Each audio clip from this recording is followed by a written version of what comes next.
We'd heard about Bradford Nightstop a long time before we started volunteering. We had 2 teenage boys. We didn't have enough space at the time, but once the boys went off to university, we felt that having all this space in this house, knowing that there were young people potentially out on the streets, felt wrong to us, so we volunteered.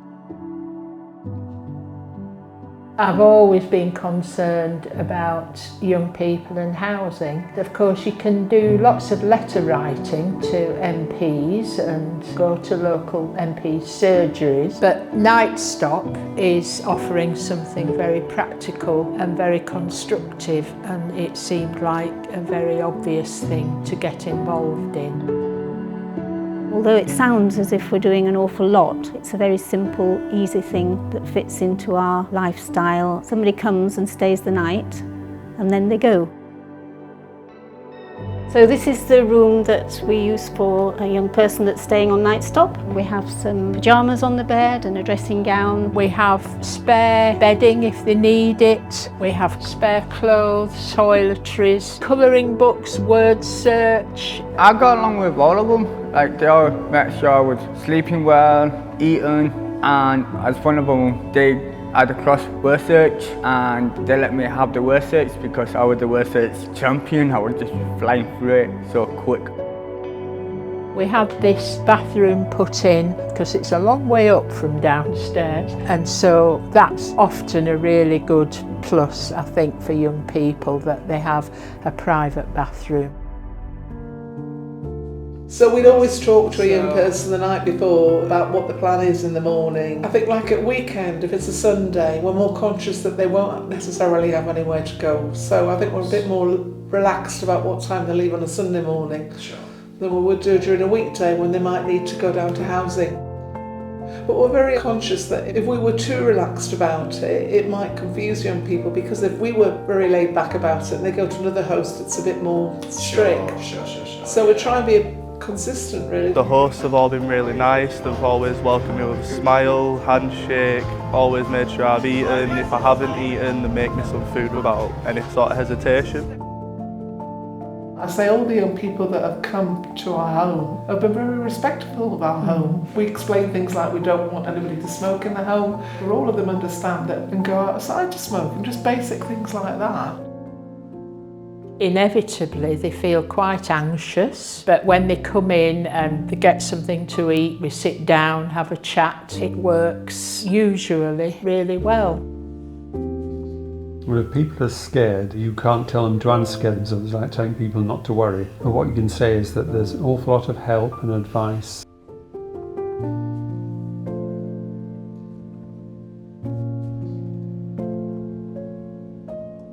One of the things that I really like about Nightstop is it's got a very much of a family feel to it, so there is always lots and lots of support around. You may not know what happens to them the next day, where they're going to go on to, but we know that we've sent them on somewhere where they're going to get a bit more support, somebody that can talk to them through their circumstances and hopefully, help them move on to the next stage in their lives. The advice I'm going to give you lot, young people, is either go to the Salvation Army or go to Terrence, age 16 and 25, and try to get somewhere to spend the night, because living on the streets is not good, especially at that age. Would you like to tell us a bit about the 16 to 25 project? It's the only independent young people's advice service in the area. We set it up because we saw a massive need after running a service for another organisation. We're into nearly our 16th year now, and we've possibly seen maybe 15,000 young people. Our main areas tend to be homelessness, housing, benefits, and a little bit of debt work. So basically a young person will come to see us at time of crisis. They may be homeless on that night, so we'll arrange for emergency accommodation, and then we'll look at their long-term options, be it supported housing, be it private rented. We'll also try and put in place any of the support services we identify or they ask for, help around substance misuse, mental health, education and training. We pretty much cover everything in that respect, so we like to take a holistic approach, if you like, and make sure the young person has got everything in place to move forward. There are safeguarding issues before the young person arrives at the house. There are police checks. There is also the ability to say no if you don't feel comfortable with that particular young person once you know their background.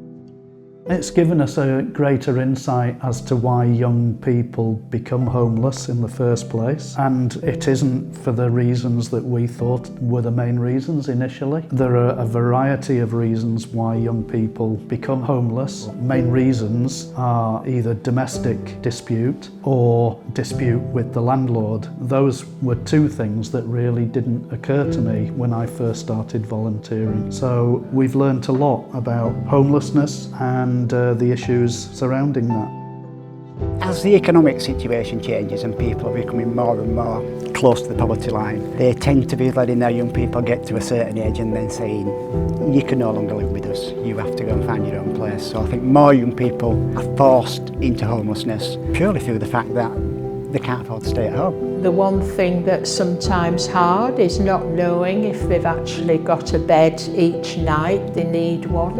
And they need to get out there and either try and find work or set up their own independent benefit claims and move into their own accommodation, basically. It's just into independent living.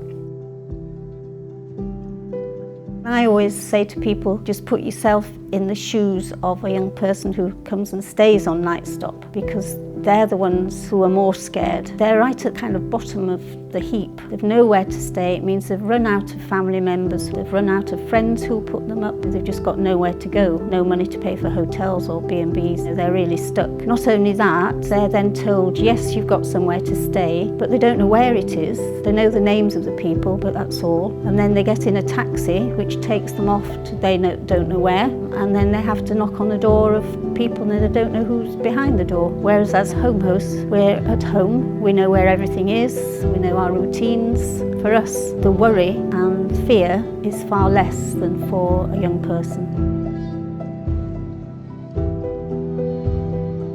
Yeah, I think with the Nightstop did a brilliant job putting like young people like myself at that time in places. So I think all the volunteers are doing excellent work. They didn't have to do it, but they chose to do it.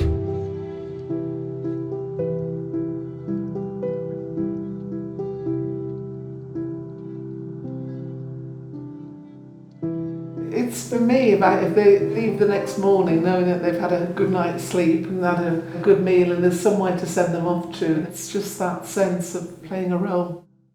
It's always been really important. That's why it's been here for as long as it has. But I think the situation these days for lots of young people for very different reasons is harder. It's harder for them to find somewhere. So it's crucial that Nightstop's there and that we have as many volunteers as we can have.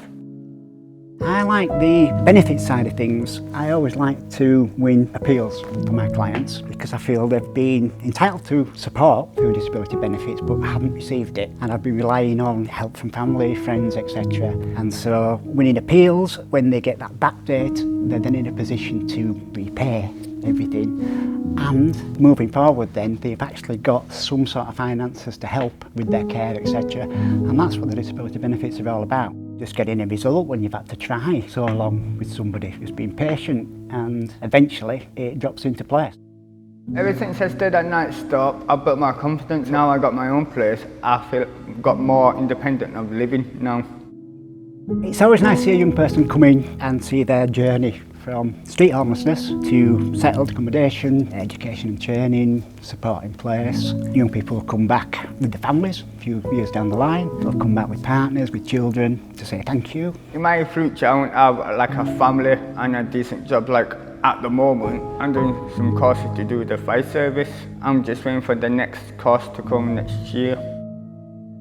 All the volunteers and the young people coming don't want the situation for young people to be as it is. Whether there's more of a campaigning role Nightstop and DePaul in general can do. One of the things is about education so that young people know Nightstop's there, but also understand more about what it means to be in the position of not having possibly somewhere to live.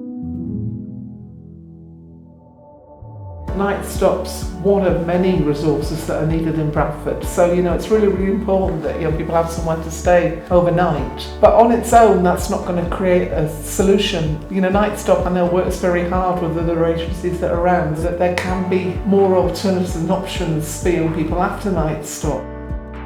It's about helping young people to have choices and options in their lives so they can get a job, get turned around, get accommodation, and those things don't happen overnight. If you want to be more proactive, there's lots of homeless charities, homeless volunteer groups in pretty much every city. And that can be from street outreach voluntary, or that can be working for an organisation like mine or an organisation like Nightstop. So I think there's plenty of work out there if people want to do it. It's just having a good mindset and doing it for the right reasons.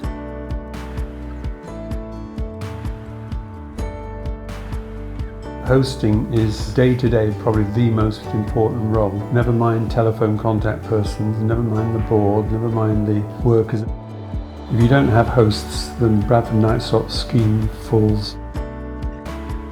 I'd say maybe initially get into a frame of mind where you consider a house or a shelter a human right. What a fantastic job Bradford Nightstop has done over those 30 years. We're very pleased to be part of that.